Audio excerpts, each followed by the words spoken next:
Hello everyone. All India बार examination 19 हो चुका है और बार काउंसिल ऑफ इंडिया ने ऑफिशियल आंसर की भी जारी कर दी है। उसके बाद ऑब्जेक्शन विंडो भी ओपन हो चुका है, यानी कि आप अब सवालों पर आपत्ति कर सकते हो। ठीक है, आज की वीडियो में मैं आपको पूरा पेपर एनालिसिस करके बताऊंगा किन सवालों पर ऑब्जेक्शन रेज हो रहे हैं और कौन से सवाल डिलीट होंगे और किन सवालों में आंसर चेंज होंगे। ये आज के वीडियो में पूरा जानेंगे। तो सबसे पहले आपको 2025 में न्यू ईयर की बहुत बहुत शुभकामनाएं। और आप किसी भी फील्ड में हो, चाहे एडवोकेसी में हो, जुडिशरी की तैयारी कर रहे हो, हर फील्ड में आपको सफलता मिले। चलिए शुरू करते हैं। क्वेश्चन नंबर 1 पूरा सही है, कोई दिक्कत वाली बात नहीं है, एब्सोल्यूट सही है। और क्वेश्चन नंबर 2 ये भी सही है, इसका आंसर भी बी होगा और इसका डी होगा सेकंड नंबर क्वेश्चन का। उसके बाद क्वेश्चन नंबर 3 आता है, ये भी एकदम सही है, इस पर भी कोई ऑब्जेक्शन रेज नहीं होगा ऑल ओवर इंडिया से। उसके बाद क्वेश्चन नंबर 4 आता है, जो बहुत कंट्रोवर्सी वाला क्वेश्चन है, या इस पर बहुत कंट्रोवर्सी हुई है। और ये सवाल एक्चुअली में जब मैंने एग्ज़ाम के तुरंत बाद आपको बताया था कि ये सवाल डिलीट होगा, और अभी मैं आपको बता रहा हूँ इस पर ऑब्जेक्शन रेज हो गए हैं। ऑब्जेक्शन का मतलब होता है कि देखो, आपत्ति करना सवालों पर। बार काउंसिल ऑफ इंडिया हर बार एक की एक गलती कर रही है, यानी कि जब से मैंने आपको बताया था पिछले वीडियो में, यह भी 2010 के बाद से जब से एग्ज़ाम करवाए हैं तब से लेकर के कुछ सवालों को डिलीट करती आ रही हैं।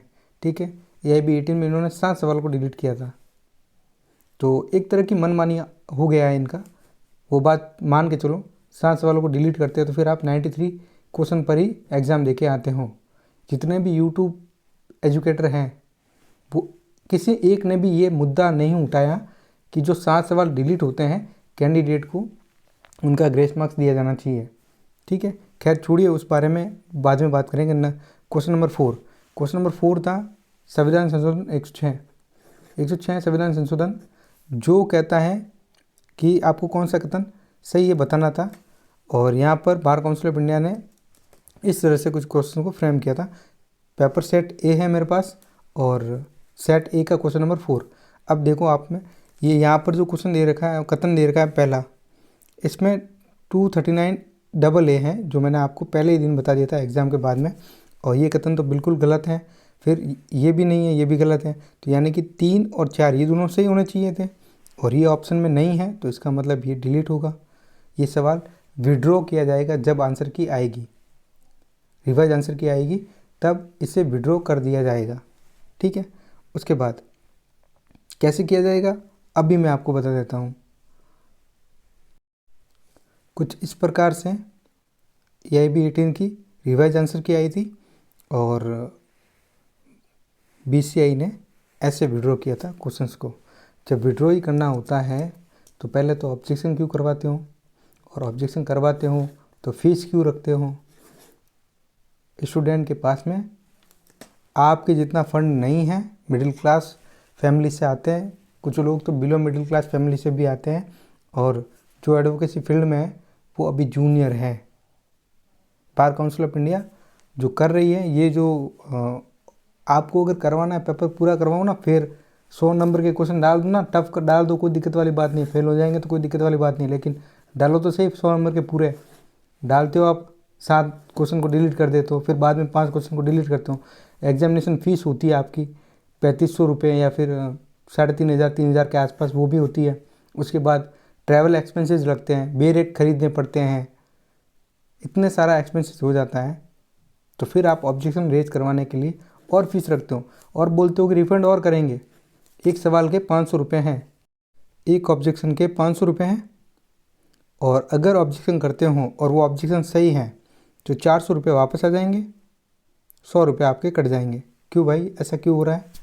100 रुपये भी क्यों दें हम? तो ये नहीं होना चाहिए, ये फेयर सिस्टम नहीं है। ठीक है, अब रखी है तो ये तो करते आ रहे हैं, अभी तक किसी ने आवाज़ उठाई नहीं है। यूट्यूब वालों को व्यू मिल रहे हैं, एजुकेटर को, उनको क्या फ़र्क पड़ता है, आप फेल हो जाओ या फिर पास हो जाओ, कोई फ़र्क नहीं पड़ता आपका। ठीक है, चलो ये एक सवाल डिलीट हो जाएगा। उसके बाद क्वेश्चन नंबर 5 सही है और इस पर कोई ऑब्जेक्शन रेज नहीं हुआ है।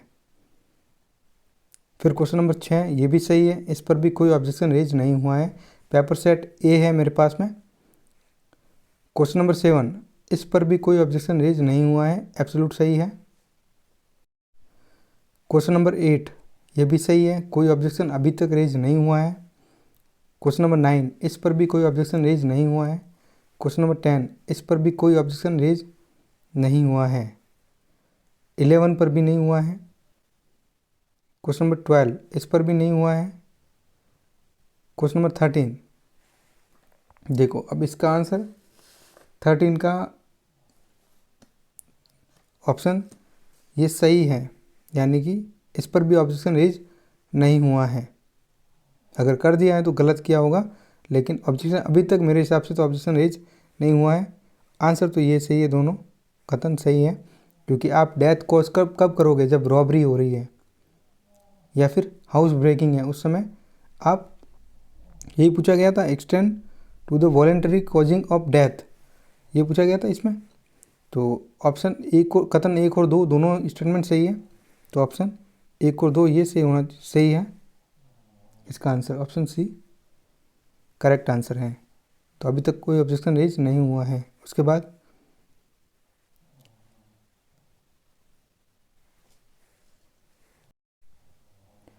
क्वेश्चन नंबर 14 भी सही है, कोई ऑब्जेक्शन रेज नहीं होगा इस पर। 15 भी नहीं होगा, 15 में नहीं होगा। देखो यहाँ पर आपको समझना पड़ेगा, कल्पेबल होमिसाइड और मर्डर में सारे कल्पेबल होमिसाइड मर्डर ही होते हैं।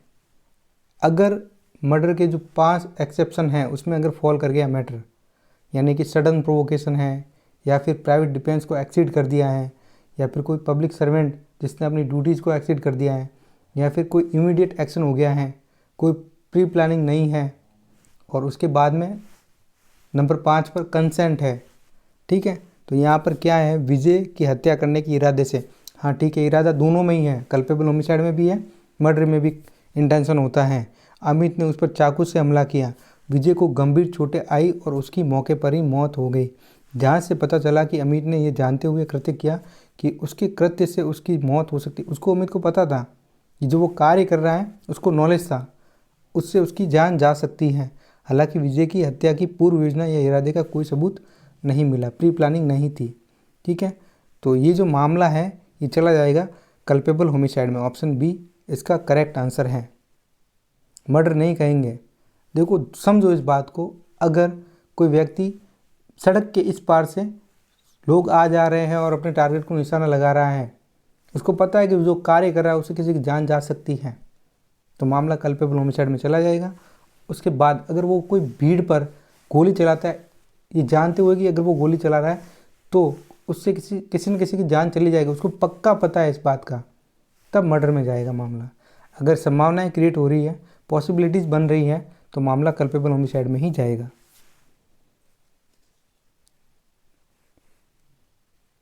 फिर उसके बाद में क्वेश्चन नंबर 16 इस पर भी कोई ऑब्जेक्शन रेज नहीं हुआ है। क्वेश्चन नंबर 17 इस पर भी ऑब्जेक्शन रेज नहीं हुआ है।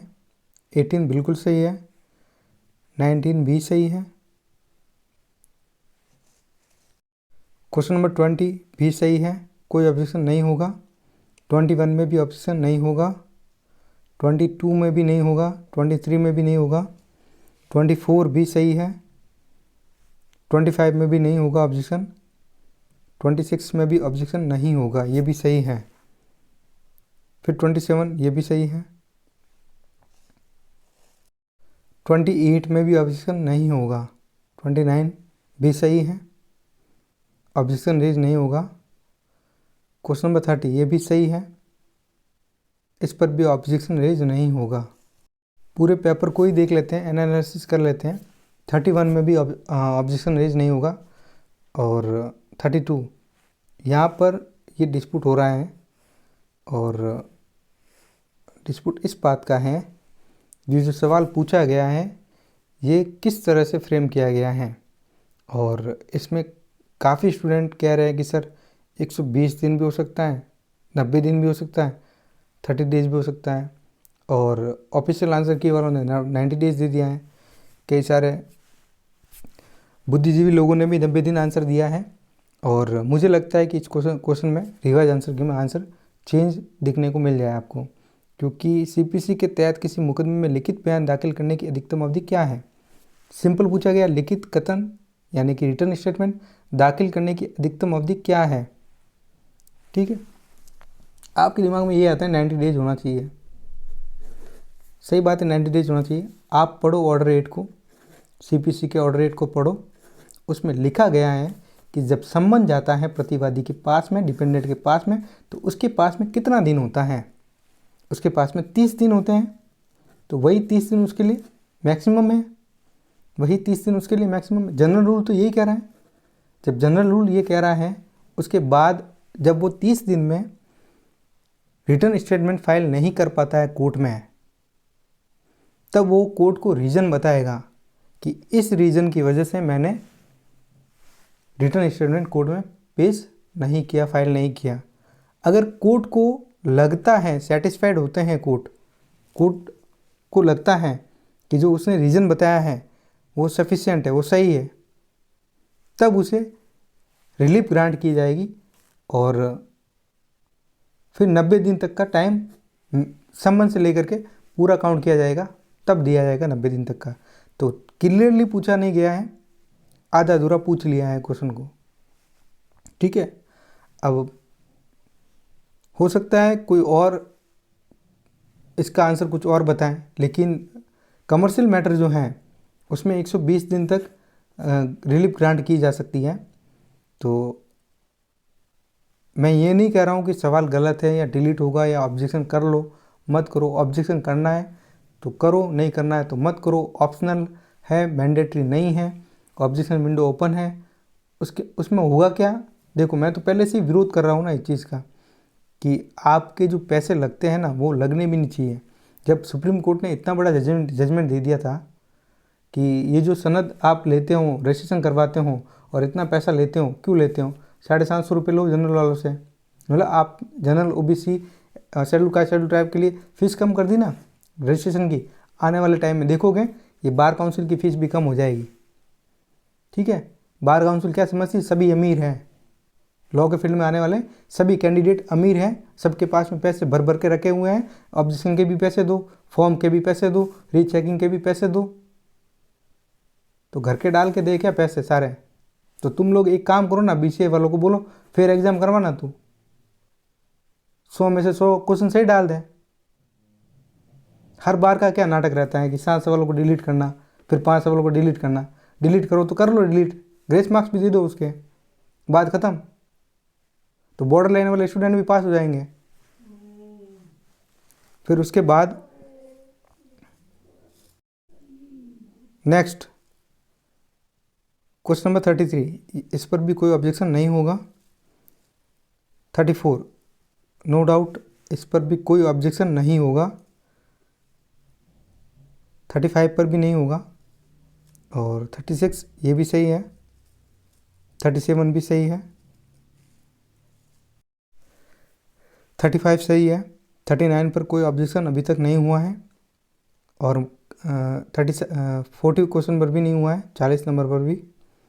41 ये भी सही है पूरा।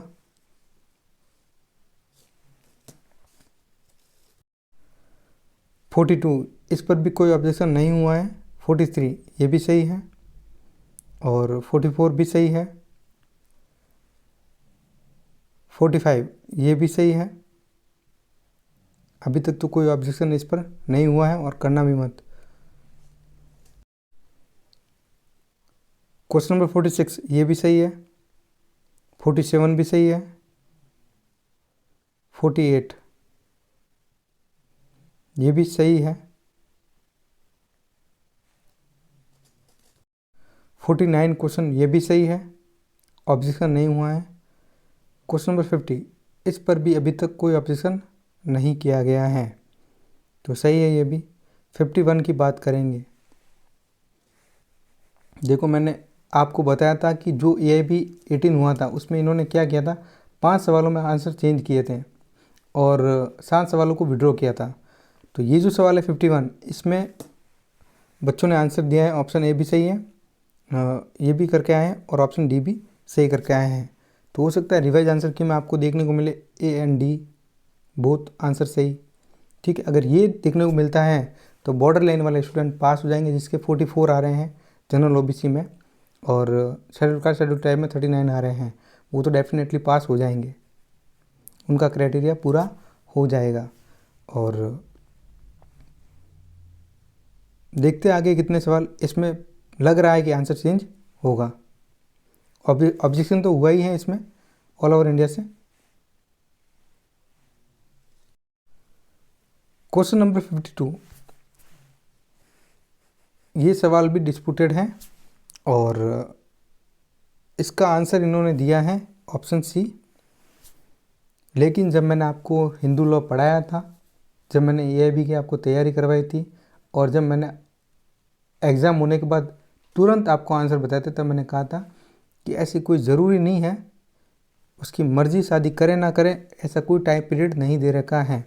ठीक है, धारा 15 में बिल्कुल दे रखा है ये कि अगर तलाक हो जाता है और अपील नहीं की गई है, अपील का समय निकल गया है, ठीक है, अगर ऐसी बात मेंशन कर रखी होती तो बात अलग था, लेकिन सीधा पूछ लिया धारा 15 के तहत तलाकशुदा व्यक्ति को दोबारा शादी करने के लिए dash dash dash time period बताना है, अभी तक कोई अवधि नहीं है, तो आंसर चेंज आपको देखने को मिल सकता है, आंसर चेंज हो सकता है। ऑब्जेक्शन तो हुआ है इस पर और काफ़ी सारे स्टूडेंट ऑप्शन ए सही करके आए हैं, लेकिन इसका आंसर तो डी मैंने आपको बताया था सही होगा। और डिवाइस जब आंसर की आएगी तब पता चल जाएगा कि आंसर क्या होगा इसका। ऑप्शन डी जो है वो मैंने पहले दिन भी बताया था कि इसका आंसर ये सही होगा। ऑब्जेक्शन रेज हुआ है, रिवाइज आंसर के आने तक वेट करो, हो सकता है आंसर चेंज करें और हो सकता है डिलीट विड्रॉ भी कर दें, वापस विड्रॉ भी करते हैं ना ये लोग, BCA वाले वापस करते हैं, विड्रॉ भी करते हैं, विड्रॉ भी कर देंगे। क्वेश्चन नंबर 53, ये तो बिल्कुल सही है, इस पर कोई ऑब्जेक्शन नहीं हुआ है। 54, इस पर भी कोई ऑब्जेक्शन नहीं हुआ है। क्वेश्चन नंबर 55, इस पर भी कोई ऑब्जेक्शन रेज नहीं किया गया है, तो ये बिल्कुल सही क्वेश्चन है और करना भी नहीं चाहिए ऑब्जेक्शन। 56, इस पर एक कैंडिडेट है दानिश, जिन्होंने मुझे मैसेज किया कि सर मुझे थोड़ा इस पर डाउट लग रहा है कि मुझे लग रहा है कि ये जो सुन्नत साइलेंस पर पूछा गया, सुन्नत उल तकरीर के बारे में पूछा गया है, तो ये तकरीर नहीं होकर के तहरीर है, तो क्या मैं ऑब्जेक्शन रेज कर दूं? 500 रुपये लगते हैं ऑब्जेक्शन रेज करने के। मैंने उसको बोला कि रुक जाओ, एक बार के लिए चेक करते हैं इसको, मेरे हिसाब से तकरीर जो है वो सही है। और फिर मैंने अकील अहमद की बुक को रेफर किया और पढ़ा वहाँ से, तो वहाँ लिखा हुआ है, बिल्कुल मैं आपको भी दिखा देता हूँ, ये रहा आपके सुन्नतुल तकरीर। इसमें साफ साफ लिखा गया है कि जब पैगंबर मोहम्मद साहब मौन होते थे तो उनकी खामोशी ही क्या कहलाती थी, सुन्नतुल तकरीर कहलाती थी। और दानिश को आंसर मिल गया है, दानिश अब ऑब्जेक्शन नहीं करेगा, क्योंकि मोस्ट ऑफ ये क्वेश्चन सभी के सही हो गया है। क्योंकि मैंने जब सायरा बानू वाला केस बताया था तो मैंने ट्रिपल तलाक का बार बार बताया भी था कि ट्रिपल तलाक से रिलेटेड है, तो इसको देख कर ही आंसर सॉल्व हो गया। मैंने ट्रिक भी दी थी कि अगर एक भी आपको आता है तो आंसर आपका मिल जाएगा, तो आंसर सही है ऑप्शन सी, ऑब्जेक्शन मत करना, और क्योंकि किया तो आपके पैसे बर्बाद हो जाएंगे। नेक्स्ट क्वेश्चन नंबर 57, अब इस पर भी ऑब्जेक्शन रेज किए गए हैं। ऑल ओवर इंडिया से इतने सारे स्टेट हैं, इतने सारे कैंडिडेट हैं, और ऑल ओवर इंडिया में इतने स्टेट, इतने डिस्ट्रिक्ट, इतने कैंडिडेट हैं, तो कोई ना कोई तो ऑब्जेक्शन रेज करेगा ही, और कर लिया गया होगा ऑब्जेक्शन रेज, और किए भी हैं। इसका आंसर हो रहा है, देखो इन्होंने बार काउंसिल ऑफ इंडिया ने अपनी ऑफिशियल साइट में आंसर दिया है ऑप्शन सी। मैंने आपको ऑप्शन बताया था ए। ठीक है, अब इसको जब पढ़ोगे तब आपको पढ़ने में थोड़ा आपको लगेगा फातिमा एक मुस्लिम महिला है जिससे उसके पति इमरान ने तलाक के माध्यम से विवाह विच्छेद कर लिया है, यानी कि डाइवोर्स हो चुका है। फातिमा अब इमरान से अपने और अपने 2 नाबालिग बच्चों के लिए भरण पोषण की मांग कर रही हैं। इमरान का तर्क है कि फातिमा ने दोबारा शादी कर ली है और इसलिए वह किसी भी भरण पोषण की हकदार नहीं है। फातिमा अपनी इद्दत अवधि के दौरान अपने लिए और अपने बच्चों के लिए भरण पोषण की हकदार हैं जब तक कि वे आत्मनिर्भर नहीं हो जाते हैं। इद्दत अवधि में तो इद्दत अवधि पूरी करनी ही पड़ती है, उसके बाद तलाक होता है। ठीक है, तो आपको सीधा अप्रोप्रिएट आंसर मिलेगा फातिमा भरण पोषण की हकदार नहीं है क्योंकि उसने दोबारा शादी कर ली है। अगर फातिमा की पॉइंट ऑफ व्यू से देखा जाए तो ऑप्शन सी सही हो रहा है, और इमरान की तरफ देखा जाए तो ऑप्शन ए जो है वो सही लग रहा है। तो यहाँ पर आंसर चेंज होगा, कुछ नहीं होगा। जब रिवाइज आंसर की आएगी तब आपको आंसर चेंज होने देखने को मिलेगा। ठीक है, अभी आपको ये जो अपने माइंड में डाउट नहीं रखना है, रिवाइज आंसर के आने दो, आंसर आपको देखने को मिलेगा। या तो ए और सी दोनों सही कर लेंगे या क्वेश्चन ही डिलीट कर देंगे, विड्रॉ कर देंगे। नेक्स्ट क्वेश्चन नंबर 58 सही है, और 59 ये भी एब्सोल्यूट सही है। क्वेश्चन नंबर 60 इस पर भी कोई ऑब्जेक्शन नहीं हुआ है, और 61 बिल्कुल सही है। 62 पर भी कोई ऑब्जेक्शन नहीं है, बिल्कुल सही है। 63 सही है। फिर क्वेश्चन नंबर 64 का सही आंसर मैंने आपको बताया था एमसीडी बनाम बिरला कॉटन मिल्स। और 64 बार काउंसिल ऑफ इंडिया ने भी अपने आंसर में हाँ यही बताया है मेरे हिसाब से। और अब यहाँ पर क्या है, ऑब्जेक्शन रेज किया गया है क्योंकि कोविड से पूछा गया है क्वेश्चन, कोविड महामारी से संबंधित है, और चालान ट्रेडिंग भी कुछ हद तक लग रहा है सही। तो आपको जब रिवाइज आंसर की आएगी तब आपको देखने को मिलेगा आंसर चेंज। अभी कुछ भी नहीं बोला जा सकता इस पर। ठीक है, और ये जो प्रोबेबिलिटी क्रिएट की जाती है ना, ये नहीं करनी है अपने को क्या करना है, अगर ऑब्जेक्शन रेज हो गया है तो कोई दिक्कत वाली बात नहीं है, नहीं हुआ है। ऑल ओवर इंडिया से इतने सारे कैंडिडेट हैं और जिस तरह से कमेंट आ रही है, मैसेज आ रहे हैं, ऑब्जेक्शन रेज हो गया है, और इसका आंसर आपको आंसर चेंज मिलेगा रिवाइज आंसर की में। देखो आपके और हमारे हाथ में कुछ नहीं है, बीसीआई जब रिवाइज आंसर की जारी करेगी वो उसी के अकॉर्डिंग जारी करेगी। आप कुछ भी कर लो, मैं कुछ भी कर लूँगा, उससे कुछ फ़र्क नहीं पड़ेगा। बीसीआई को अपना जो भी करना होगा वही करेगी। क्वेश्चन नंबर 65 एकदम सही है, इस पर भी कोई ऑब्जेक्शन नहीं होगा। 66 बिल्कुल सही है। 67 सही है। 58 सही है, और 69 इस पर ऑब्जेक्शन रेज किए गए हैं। ऑब्जेक्शन ऑल ओवर इंडिया से रेज किए गए हैं। तो अब इसका आंसर क्या होगा वो तो रिवाइज आंसर के आने के बाद ही पता चलेगा, क्योंकि जो सवाल पूछा गया है उसमें ये पूछा गया है कि उचित प्रक्रियात्मक सुरक्षा उपाय निष्पक्षता के लिए खतरों को कम करने और संभावित पूर्वाग्रह की किसी भी धारणा का मुकाबला करने में मदद करते हैं। निम्नलिखित में से कौन सा या कौन से प्रक्रियात्मक सुरक्षा उपाय नहीं है। यहाँ पर फिर से मैं आज पढ़ा रहा था तब भी मैंने आपको बताया था, लास्ट में जाकर के ये चेंज करेंगे ऐसे करके, नहीं है उपाय नहीं है वो आपको बताना है। 69 में जो आंसर है वो आपको चेंज मिलेगा, आपको देखने को मिलेगा जब रिवाइज आंसर की आएगी आंसर चेंज मिलेगा, चेंज हो जाएगा आंसर इसका। और बार काउंसिल ऑफ इंडिया ने आंसर दिया है,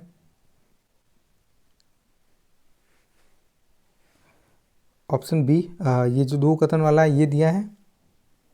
तो देखते हैं क्या आंसर आता है। अभी कुछ नहीं कह सकते इसके बारे में।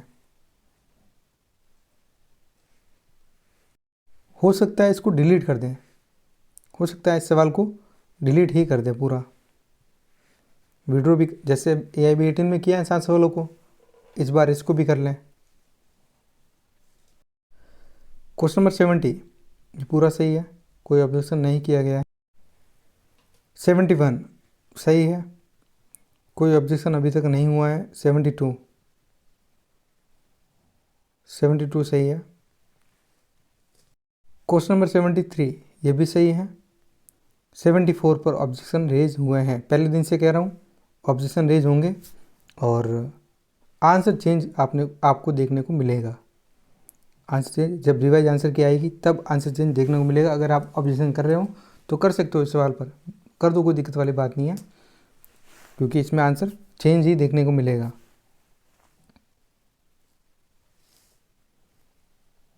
नेक्स्ट क्वेश्चन नंबर 75 सही है, कोई दिक्कत वाली बात नहीं है। क्वेश्चन नंबर 76 ये जो इंडस्ट्रियल रिलेशन कोड 2020 से पूछा गया है सवाल, एम्प्लॉयर की डेफिनेशन, इसमें ये चारों आते हैं। कारखाने का अधिभोगी भी आएगा, ठेकेदार भी आता है, कारखाने का प्रबंधक भी आता है, कारखाने का प्रबंध निदेशक भी आता है। और कई आंसर कैंडिडेट बता रहे हैं कि सर ये वाला आप जो कह रहे हो ये नहीं है इसमें, और ये और ये तीनों सही हैं। तो ऑप्शन फिर इन्होंने जो दिया है 1, 2 और 3 यही है, हाँ ये वाला दिया है। तो ये आंसर सर सही है। उसके बाद में ऑब्जेक्शन तो रेज किए गए हैं, और क्या होगा इस पर रिवाइज आंसर की आएगी तब आपको देखने को मिलेगा। डिलीट हो जाएगा क्वेश्चन या तो पूरी तरह से, ठीक है। नए बैरेट वगैरह जो भी आए हैं मैंने तो नहीं देखा अभी तक क्या है नए बैरेट में, लेकिन मुझे जहाँ तक नॉलेज है वहाँ तक, मेरी जानकारी में वहाँ तक नए बैरेट में, क्योंकि अभी एक्ट मेरे हिसाब से ये जो इंडस्ट्रियल रिलेशन कोड है 2020, इसमें जब एम्प्लॉयर की डेफिनेशन है उसमें लैंग्वेज अलग पूछी गई, यहाँ पर कुछ अलग से पूछा गया है। तो औद्योगिक संबंध संहिता 2020 के तहत नियोक्ता की परिभाषा में कौन शामिल है? तो ये चारों आते हैं, प्रबंध निदेशक भी आता है, और ज़्यादा डीप में नहीं जाना है। ऑब्जेक्शन अगर रेज हुआ है तो सवाल डिलीट हो सकता है। क्वेश्चन नंबर 77 का आंसर होगा, इसमें भी आपको आंसर चेंज देखने को मिलेगा क्योंकि ये ऑब्जेक्शन में जाएगा क्वेश्चन, और ये चारों सही हैं। सामाजिक सुरक्षा संहिता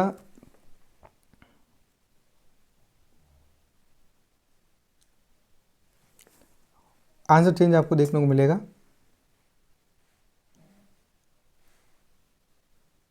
ऑब्जेक्शन रेज हुआ है बिल्कुल इस पर, और आंसर चेंज हो सकता है जब रिवाइज आंसर की आएगी तब आपको आंसर चेंज मिलेगा। काफ़ी सारे स्टूडेंट जो थे उन्होंने डी पर क्लिक किया है और डी आंसर को सही फिल करके आए हैं। और अब कमेंट में पूछ रहे हैं कि सर किसी और जगह से हमने देखा है, पढ़ा है, वहाँ पर तो ये वाला नहीं बता रहे हैं, ये वाला सही है, ये वाला सही है, और विथ एविडेंस प्रूफ के साथ में बता रहे हैं। वेट करो, आप रिवाइज आंसर के आने दो, पता चल जाएगा क्या होगा क्या नहीं होगा। 78 एकदम सही है।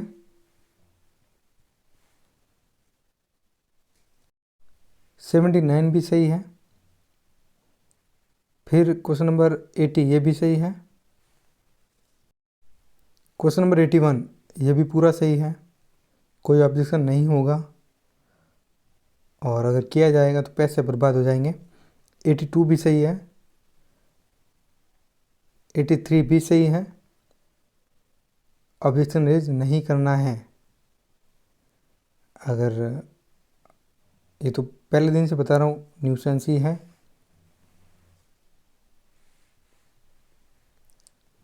फिर क्वेश्चन नंबर 84 जो क्वेश्चन है वो भी सही है। नेग्लिजेंसी, कॉन्ट्रीब्यूटरी नेग्लिजेंसी सही आंसर है इसका। 85 ये भी सही है। क्वेश्चन नंबर 86 ये भी सही है, तो ऑब्जेक्शन नहीं हुआ है इन पर। तो 87 क्वेश्चन नंबर ये भी सही है, ऑब्जेक्शन नहीं हुआ है। 88 पर भी नहीं हुआ है। 89 भी सही है और क्वेश्चन नंबर 90 भी सही है, तो ऑब्जेक्शन रेज नहीं किया गया है। क्वेश्चन नंबर 91 देखो, अब कई सारे स्टूडेंट जो है वो कह रहे हैं सर इस पर भी ऑब्जेक्शन करना है क्या? मत करना, पूरा मैं डिटेल में बता देता हूँ क्या है क्या नहीं है। मैं बेरेक के साथ में एविडेंस दे के नहीं बताऊँगा, मैं मुंह से बताऊँगा, सीधा बताऊँगा, मेरा जो नॉलेज है उससे बताऊँगा, मैं बेरेक की लैंग्वेज से नहीं बताऊँगा। रियल एस्टेट डेवलपर ए ने एक प्रमुख भूमि के मालिक बी के साथ उसकी संपत्ति खरीदने के लिए एक अनुबंध किया। ठीक, कोई बात नहीं, अनुबंध किया है। अनुबंध में ये शर्त रखी गई थी, ये 50 लाख रुपए अग्रिम भुगतान करेगा, शेष 1 करोड़ रुपए 6 महीने के भीतर होगा। आमतौर पर यही होता है, प्रॉपर्टी जब सेल की जाती है तब यही होता है। जब आप, ये पूछा गया टीपीएस से, ठीक है, ट्रांसफर ऑफ प्रॉपर्टी एक्ट से पूछा गया, section 53A part performance, doctrine of part performance से पूछा गया है। अंशतः अनुपालन के सिद्धांत से पूछा गया सवाल है। अब भले ही चाहे बेरेक पकड़ लो, कॉन्ट्रैक्ट पकड़ लो, वो कर लो, ये कर लो, उससे कुछ नहीं होगा। ठीक है, हम लोग पढ़ाते हैं, हमको पता है कहाँ से पूछा गया है ये सवाल। बदले में बी भूमि का स्वामित्व हस्तांतरण करने के लिए सहमत हो गया। ठीक है, अग्रिम भुगतान प्राप्त करने के बाद बी की नीयत में जो था उसकी नीयत खराब हो गई। ठीक है, उसने क्या कर दिया, उसने उठा के संपत्ति किसी और को बेच रहा है वो। तो अब बी के पास में क्या राइट है? बी कहाँ जाएगा? बी तो परफॉर्मेंस कराएगा, स्पेसिफिक परफॉर्मेंस कराएगा कॉन्ट्रैक्ट की। अगर बी स्पेसिफिक क्षतिपूर्ति के लिए मान जाता है तो फिर बात ही खत्म हो जाती है। लेकिन ये बात खत्म होती नहीं है, क्योंकि 53A transfer of property act का आप देख लेना, 53A क्या कहता है, पार्ट परफॉर्मेंस की बात कर रहा है। अगर पार्ट परफॉर्मेंस में जाओगे तो ये जो बी है,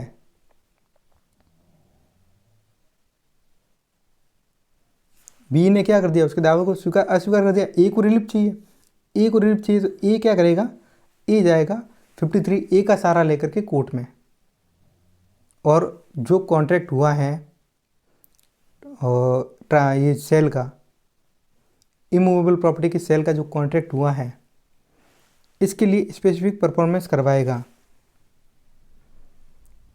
तो ऑप्शन बी करेक्ट आंसर है, ऑब्जेक्शन करने की कोई ज़रूरत नहीं है, टीपी से पूछा गया सवाल है। टीपीए भी है, इसमें आपको देखने को मिलेगा कॉन्ट्रैक्ट एक्ट भी, देखना कॉन्ट्रैक्ट भी हो रहा है दो पार्टीज के बीच में, ट्रांसफर ऑफ प्रॉपर्टी एक्ट से रिलेटेड है, और एसआरए भी आ रहा है बीच में। फालतू पैसा बर्बाद करने के लिए ऑब्जेक्शन मत करना। क्वेश्चन नंबर 92 एकदम सही है, ऑब्जेक्शन करने की कोई ज़रूरत नहीं है। अब 93 क्वेश्चन नंबर 93, इस पर कई सारे स्टूडेंट कह रहे हैं सर सवाल डिस्प्यूटेड है। जब मैंने पढ़ा तो मुझे भी लगा कि हाँ लग तो रहा है डिस्प्यूटेड, क्योंकि जो चेक डिसऑनर हुआ है और चेक बाउंस जब होता है तो चेक बाउंस की डेट से 30 दिन के भीतर भीतर आपको क्या करना पड़ता है, सामने वाली पार्टी को नोटिस देना पड़ता है। जब सामने वाली पार्टी को आप नोटिस दोगे तो वेट करोगे कि अगर सामने वाली पार्टी आकर के पैसा दे देती है तब तो कोर्ट में जाने की ज़रूरत नहीं है। कोर्ट भी कौन सा, मैजिस्ट्रेट की कोर्ट में जाएंगे परिवाद ले करके, मैजिस्ट्रेट की कोर्ट में जाते हैं परिवाद ले करके, ये भी मैं आपको बता देता हूँ। और यहाँ पर जो आंसर दिया है उन्होंने 1 महीने का समय दिया है। 1 महीना कहाँ से, चेक डिसऑनर की डेट से, यानी कि चेक बाउंस होने की डेट से 1 महीना, या फिर जो नोटिस पीरियड ख़त्म हो चुका है उससे 1 महीना। तो क्लियर कुछ भी पूछा नहीं गया है, ऑब्जेक्शन रेज किया गया है। हो सकता है आपको आंसर चेंज मिले या फिर विड्रॉ हो जाए क्वेश्चन। ठीक है, नेक्स्ट, क्योंकि इसमें यही पूछा गया था कि चेक अनादृत होने के संबंध में श्री राम द्वारा 1 माह के भीतर न्यायालय में लिखित शिकायत की जानी है। 1 माह के भीतर। तो कब से 1 माह के भीतर? या तो नोटिस से, नोटिस मिलने के बाद से, कब से? क्लियर कुछ भी पूछा गया नहीं है। उसके बाद क्वेश्चन नंबर 94 एकदम सही है। क्वेश्चन नंबर 95 बिल्कुल सही है, कोई ऑब्जेक्शन नहीं होगा इस पर, हुआ भी नहीं है अभी तक। क्वेश्चन नंबर 96 सही है, ऑब्जेक्शन नहीं हुआ है। 97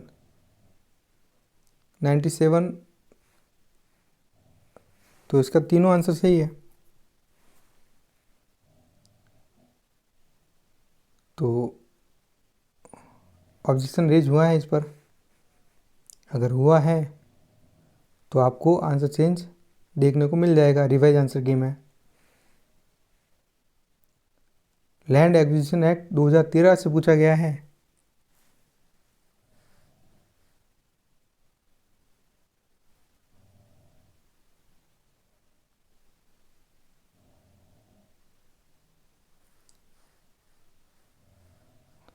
फिर क्वेश्चन नंबर 98 कोई ऑब्जेक्शन नहीं हुआ है इस पर। इस पर तो हुआ है 97 पर। इस पर तो कैंडिडेट कह भी रहे कि ऑब्जेक्शन रेज किया गया है।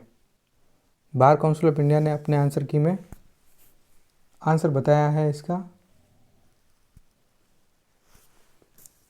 सेट ए में आंसर बताया है इन्होंने 97 में इन्होंने आंसर बताया है 1 और 2, यानी कि ए आंसर बताया है।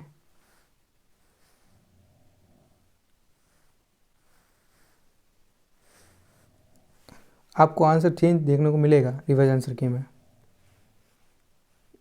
नेक्स्ट क्वेश्चन नंबर 99 इसमें भी आपको नहीं, इस पर ऑब्जेक्शन नहीं हुआ है और करना भी मत। क्वेश्चन नंबर 100 ये भी सही है। तो अभी तक जो आपने देखा है उस पर ऑब्जेक्शन रेज पूरा पेपर एनालिसिस करके मैंने आपको बता दिया है कौन से सवालों पर ऑब्जेक्शन रेज होगा, कौन से करने हैं, कौन से नहीं करने। अब बात करते हैं ऑब्जेक्शन रेज करने से क्या होगा। देखो क्या होगा ऑब्जेक्शन रेज करने से, क्या मिलेगा ऑब्जेक्शन रेज करने से आपको। ऑब्जेक्शन वो लोग तो करेंगे नहीं जिसके 50+ आ रहे हैं, वो नहीं करेंगे, वो पास हो चुके हैं, वो ऑब्जेक्शन नहीं करेंगे। जिनके 50 से कम आ रहे हैं 50 से और जो बॉर्डर लाइन पर हैं वो लोग ज़रूर ऑब्जेक्शन रेज करेंगे। और ऑब्जेक्शन रेज करवाने के लिए कई सारे इंस्टीट्यूट होंगे जो ऑब्जेक्शन रेज भी करवाएंगे। इस पर करो, उस पर करो, इन सवालों पर करो, उन सवाल क्या मिलेगा उन सवालों पर ऑब्जेक्शन रेज करवाने से? पहली बात तो मिलेगा क्या? चलो करवा लो, ऑब्जेक्शन रेज करने से कुछ भी मिलता है। अगर क्वेश्चन डिलीट होता है तो उसका फ़ायदा मिलेगा, कट ऑफ कम होगी। कट ऑफ कम होगी तो कैसे कम होगी कट ऑफ? इस तरह से कट ऑफ कम होगी कि अगर मान लो 5 सवालों को मान लो डिलीट कर दिया, ठीक है, तो 95 से फिर 45% निकाला जाएगा और फिर 40% निकाला जाएगा। यहाँ से निकाला जाता है तो 43 नंबर लाने ही हैं आपको पास होने के लिए, यहाँ से 38 लाने हैं। बात उधर की उधर है, कुछ भी नहीं है। सुनो, अगर आपको ग्रेस मार्क्स दिए जाते हैं तब तो आप हो पास, ठीक है। बार काउंसिल ले रही है पैसा ऑब्जेक्शन का, ठीक है, आप कर रहे हो ऑब्जेक्शन। अगर आपके ऑब्जेक्शन सही होते हैं तो आप करो एक मेल कि जो आपने विड्रॉ किए हैं अब तक तो आपने सवालों पर ग्रेस मार्क्स नहीं दिए, इस बार से आप दे दो। क्योंकि आपने एक ऑब्जेक्शन की अगर 500 रुपये फीस रखी है तो आपने सोचा होगा कि ऑल ओवर इंडिया में जितने भी कैंडिडेट हैं सारे अमीर हैं, सारे पैसे वाले हैं, ऑब्जेक्शन करेंगे और ऑब्जेक्शन करने के बाद आप 100 रुपये काट भी रहे हो तो आपको ग्रेस मार्क्स दिए जाने चाहिए, ठीक है।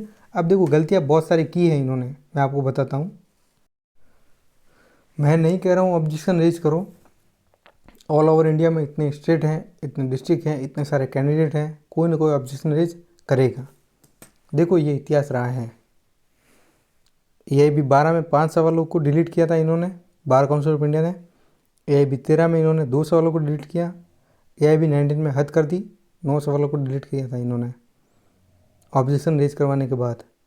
फिर 15 में इन्होंने 5 सवालों को डिलीट किया, 16 में इन्होंने 5 सवालों को डिलीट किया, फिर उसके बाद में 17 में इन्होंने 2 सवालों को डिलीट किया, और इसके बाद से इन्होंने रुख बदल दिया। अब तक तो 40% 45% का चल रहा था, 35% का। अब यहाँ से क्या किया उन्होंने, 45% कर दिया, बदल दिया, क्राइटेरिया भी बदल दिया, कट ऑफ भी बदल दी। फिर 18 में इन्होंने क्या किया, चेंज ही कर दिया पूरा माहौल।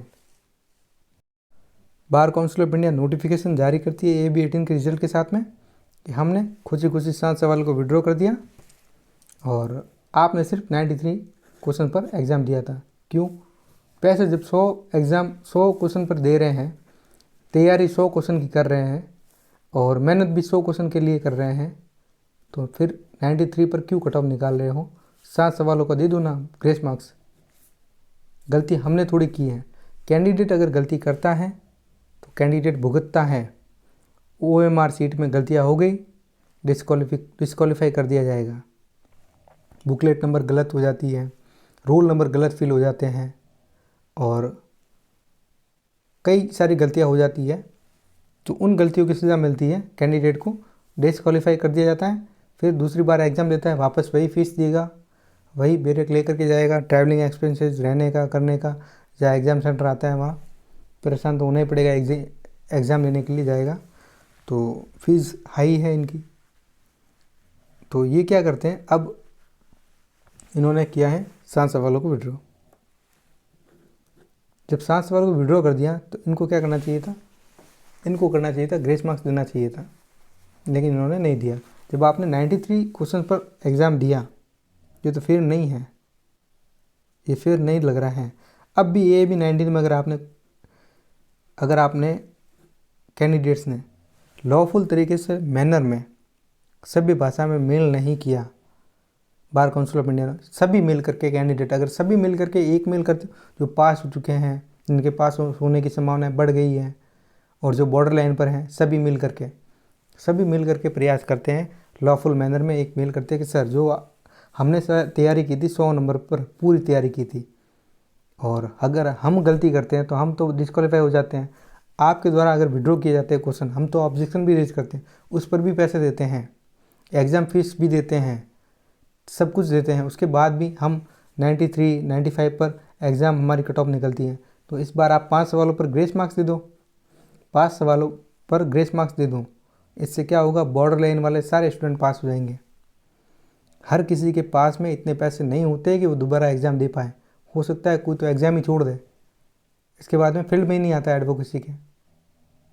ऐसी भी कई मजबूरियाँ रही हैं, लेकिन ये बार काउंसिल तक पहुँचे तब ना, बात पहुँचेगी तब। कोई प्रयास नहीं करेगा, इतने एजुकेटर हैं, कोई नहीं पढ़ाएगा, पढ़ाते सब हैं जूझ लेने के लिए, लेकिन ये कंट्रोवर्सी भी कर लेंगे लेकिन अपनी बात नहीं रखेंगे। मैंने तो खैर मेल भी कर दिया BCI को, और मैं कर दूंगा और mail Bar Council of India को कि जो ये विड्रॉ किए जा रहे हैं उन पर कैंडिडेट्स को ग्रेस मार्क्स दिए जाने चाहिए, क्योंकि यहाँ पर कैंडिडेट गलती नहीं कर रहा है।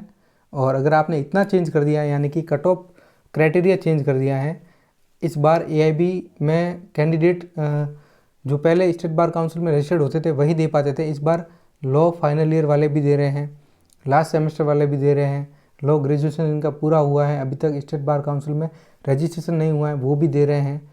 तो फिर इतना जब चेंज कर दिया है आपने, तो इस बार ये भी चेंज कर दो, ग्रेस मार्क्स दे दो, बॉर्डर लाइन वाले स्टूडेंट पास हो जाएंगे और नेक्स्ट टाइम आपको विड्रॉ करने की नौबत भी नहीं आएगी। सीधा एक एग्ज़ाम होगा और सीधा उसकी आंसर की आएगी और उसके बाद रिजल्ट आएगा, कोई ऑब्जेक्शन नहीं। तो ये चेंज आप ही कर सकते हो और कोई नहीं करेगा। अब आप ऑब्जेक्शन करने जा रहे हो तो ये वीडियो देख लेना एक बार के लिए, आपके लिए बेनिफिशियल ही रहेगा। धन्यवाद।